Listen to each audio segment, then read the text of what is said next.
Pada tanggal 18 Juni tahun ini, Presiden Rusia melakukan kunjungan kenegaraan ke Korea Utara, di mana kedua pihak menandatangani perjanjian kemitraan strategis komprehensif yang memperdalam hubungan antara kedua negara. Namun, yang lebih layak untuk diperhatikan adalah bahwa Rusia dan Korea Utara telah mencapai konsensus tentang masalah Sungai Tumen. Sebelumnya, Rusia telah membahas masalah ini dengan Tiongkok, dan sambil mengembangkan strategi Timur Jauh, Rusia juga dapat menambahkan jalur baru ke wilayah utara Tiongkok. Sekarang, ketiga pihak telah secara resmi mengakui proyek strategis ini, namun, keputusan ini telah menimbulkan kekhawatiran di Jepang, yang percaya bahwa rencana strategis ini merupakan ancaman besar. Jadi, mengapa Jepang menentang proyek strategis ini? Seberapa pentingkah pengembangan Sungai Tumen bagi Tiongkok? Jika Anda menyukai video kami, silakan klik untuk berlangganan, agar Anda tidak ketinggalan video terbaru kami. Sekarang, mari kita bahas topik hari ini. Sejak Rusia melancarkan operasi militer khusus terhadap Ukraina pada tahun 2022, negara-negara Barat telah memberlakukan sanksi komprehensif yang belum pernah terjadi sebelumnya terhadap Rusia, yang telah menempatkan ekonomi mereka pada risiko pukulan fatal. Untuk mematahkan sanksi ini, Rusia mengusulkan kembali strategi Timur Jauh pada sesi pleno Forum Ekonomi Timur ke-8. Sejauh yang saya ketahui, strategi Timur Jauh adalah rencana strategi pembangunan Rusia yang paling penting di abad ke-21. Tujuannya adalah untuk menarik investasi dari lebih banyak negara, mempromosikan diversifikasi ekonomi, dan meningkatkan infrastruktur. Arah pembangunan utamanya meliputi pembangunan zona pengembangan lanjutan, pelabuhan bebas, proyek peningkatan infrastruktur, dan pendirian pelabuhan laut baru. Dan sekarang, Sungai Tumen telah menjadi salah satu rencana strategi ini. Untuk waktu yang lama, hubungan kerjasama strategis antara Tiongkok, Rusia, dan Korea Utara telah menjadi fokus opini publik Barat. Selain berdekatan secara geografis, ketiga negara tersebut juga memiliki kepentingan dan tujuan yang sama dalam politik. Namun di wilayah ketiga negara tersebut, terdapat sebuah tempat yang bernama Sungai Tumen. Sungai Tumen merupakan sungai di Asia Timur Laut, dengan panjang total 520 km, dan luas cekungan total 33.200 km persegi. Bagian perbatasan Tiongkok-Korea Utara memiliki panjang 510 km, sedangkan bagian perbatasan Rusia-Korea Utara memiliki panjang 15 km. Setelah mengalir melalui perbatasan antara Tiongkok dan Korea Utara, sungai ini akhirnya mengalir ke distrik Hasan di Primorsky Krai, Rusia, dan mengalir ke Laut Jepang di perbatasan Rusia-Korea Utara. Padahal, Sungai Tumen sendiri memiliki nilai pelayaran yang penting. Pada awal tahun 1980, Program Pembangunan Perserikatan Bangsa-Bangsa mengusulkan rencana jangka panjang yang lebih ambisius, konsep Jembatan Benua Eurasia. Rencana tersebut diharapkan dapat menginvestasikan 491 triliun rupiah dalam 20 tahun untuk membangun pusat logistik dan keuangan internasional di Asia Timur Laut di muara Sungai Tumen. Namun dalam beberapa dekade terakhir, kawasan ini belum dikembangkan. Mengapa demikian? Karena Sungai Tumen mengalir melalui wilayah Tiongkok, Rusia, dan Korea Utara. Kawasan ini sangat sensitif secara geopolitik. Menurut perjanjian Aihui Tiongkok-Rusia, hak navigasi dan hak akses laut Sungai Tumen adalah milik Tiongkok dan Rusia. Ini berarti bahwa, jika Tiongkok ingin mengembangkan jalur air Sungai Tumen dan membangun pelabuhan laut, Tiongkok harus berunding dengan Rusia. Selanjutnya, Korea Utara di tepi selatan Sungai Tumen juga meminta untuk menikmati hak untuk menyetujui dan berpartisipasi, dan menjadikan Sungai Tumen sebagai objek perhatian bersama bagi ketiga negara. Pada tahun 2014, pada KTT Cica yang diadakan di Shanghai, Tiongkok dan Rusia telah mencapai kesepakatan substantif tentang kerjasama di Sungai Tumen. Namun, Jepang saat itu menentang keras rencana tersebut dan memperingatkan bahwa jika Tiongkok dan Rusia tidak membatalkan proyek kerjasama di muara Sungai Tumen, mereka mungkin akan menghadapi sanksi ganda dari Amerika Serikat dan Jepang. Oleh karena itu, dalam 30 tahun terakhir, rencana pembangunan kawasan Sungai Tumen sulit untuk membuat kemajuan yang substansial. Selain itu, ada 3 kesulitan untuk membangun pelabuhan di Sungai Tumen. Pertama, kurangnya pelabuhan di pintu masuk Sungai Tumen ke laut, dan hampir mustahil untuk membangun pelabuhan. Jika Anda mempertimbangkan untuk membangun pelabuhan baru di dekat laut, tidak hanya investasinya yang besar, tetapi desain teknisnya juga akan menjadi kesulitan besar. Kedua, akumulasi lumpur jangka panjang di alur sungai menghalangi jalan air, sehingga tidak mungkin bagi kapal-kapal bertona sebesar untuk lewat, dan juga merupakan masalah besar untuk membersihkan lumpur di sungai. Dan kedalaman air di muara Sungai Tumen memiliki kedalaman 3,5 meter, sementara kapal kargo besar membutuhkan kedalaman air setidaknya 10 meter untuk berlayar.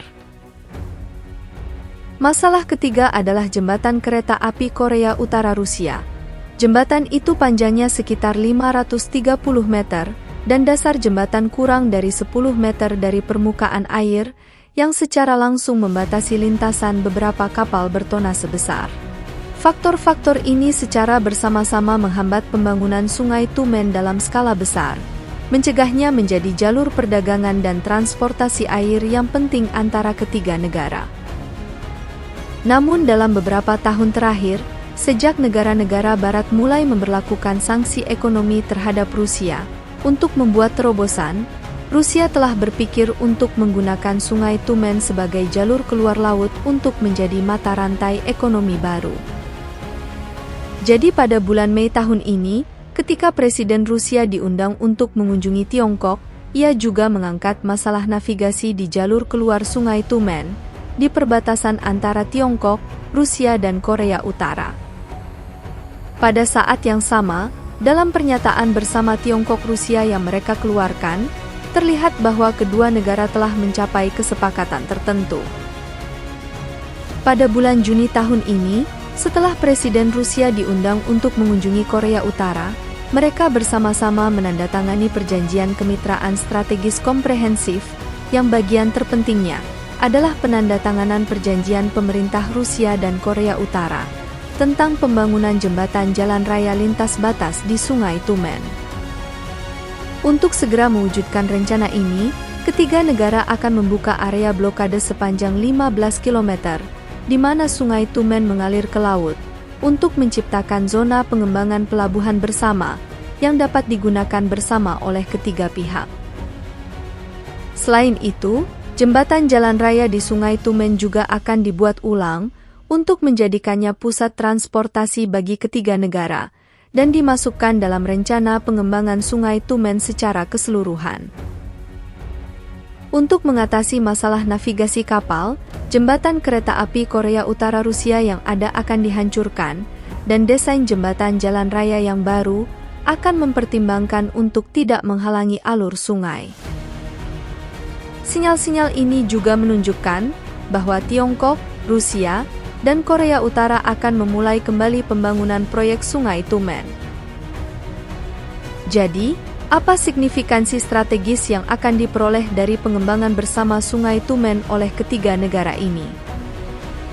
Secara historis, muara Sungai Tumen adalah milik Tiongkok sebelum dinasti Qing.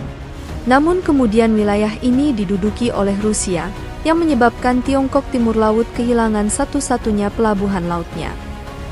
Oleh karena itu, ketiga provinsi Timur Laut tersebut telah lama dianggap sebagai provinsi pedalaman Tiongkok.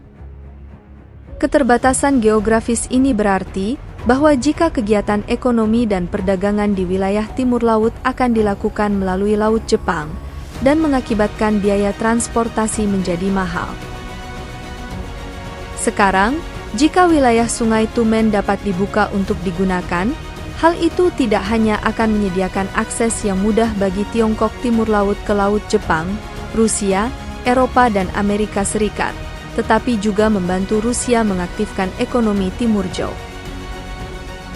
Tata letak yang strategis seperti itu juga akan mempersingkat waktu dan biaya pengangkutan barang dari 3 provinsi timur laut ke wilayah pesisir Asia Timur dan Asia Tenggara, sehingga meningkatkan pembangunan ekonomi dan status kawasan tersebut.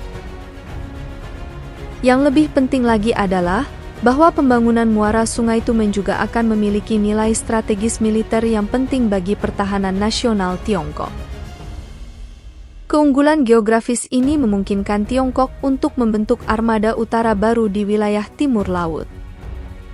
Melalui muara Sungai Tumen, armada Tiongkok dapat langsung memasuki Laut Jepang. Bahkan ada kemungkinan armada timur laut Tiongkok akan bergerak maju ke utara, mendekati rantai pulau ketiga Alaska di Amerika Serikat. Oleh karena itu, baik dilihat dari perspektif nilai ekonomi maupun nilai militer, Sungai Tumen memiliki signifikansi strategis yang tak terbantahkan bagi Tiongkok. Sebagai peserta dalam rencana ini, jika Rusia dapat membuka jalur baru di Sungai Tumen, Rusia akan memperoleh jalur perdagangan maritim baru yang tidak terpengaruh oleh sanksi Barat. Jalur strategis ini juga dapat dihubungkan dengan jalur perairan Arktik, dan di masa mendatang dapat berkembang menjadi jalur transportasi internasional yang penting bagi mereka. Lintasan Arktik adalah jalur laut terpendek yang menghubungkan Asia, Eropa dan Amerika. Melalui jalur ini, Rusia dapat bekerja sama dengan lebih banyak negara, dan tidak akan terpengaruh oleh sanksi yang dijatuhkan oleh negara-negara Barat. Rusia juga dapat memperkuat hubungan ekonomi dengan negara-negara Asia Timur Laut dan mempromosikan pembangunan ekonomi Timur Jauh di kawasan tersebut, serta menarik lebih banyak investasi internasional. Demikian pula, Korea Utara juga dapat memperoleh manfaat besar dari kerjasama ini. Sejak tahun 1990, ekonomi Korea Utara telah mengalami kesulitan. Sistem ekonomi terencana sosialis tradisional telah runtuh, perusahaan milik negara tidak efisien, upah murah, harga melambung tinggi, dan kehidupan masyarakat sulit.